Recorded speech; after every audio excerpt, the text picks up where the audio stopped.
આ લોકો મ્યુનિસિપાલિટીવાળા નળ કનેક્શન કાપવા આવ્યા છે, લાઇટ કાપવા આવ્યા છે. અને આની પહેલાં એ લોકોએ અમને કીધું કે ઇનોવેશન કરો, 5 લાખનું ખર્ચ કર્યું, બરાબર. અને અત્યારે કોઈ જાતની તકલીફ નથી. અમે અમારું લોહી રેડીને અમે એ કર્યું અને ઉછી ઉધારા કરી.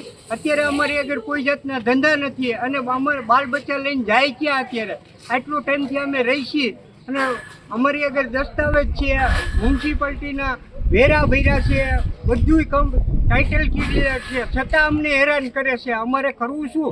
અમારે ઉસો અમને નીચી ધરતી છે. અત્યારે હવે મનુષ્ય અત્યારે દયા કરો ભગવાન, તો પરમાત્મા તમને સારું કરશે, તમારા બાળ બચ્ચાને સારું કરશે.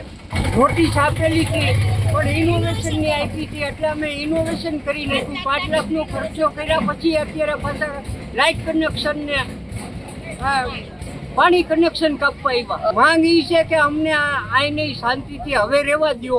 આ બધું ક્લિયર છે. જો ક્લિયર ન હોય ને તો તમે અમને કહી શકો. અહીંથી ઘરેથી 5-5, 7-8 જણા જે બાળ બચ્ચાને લઈને અમે ઓફિસની સામે બેસશું, આંદોલન કરશું. હવે આ સિવાય અમારે છૂટકો નથી.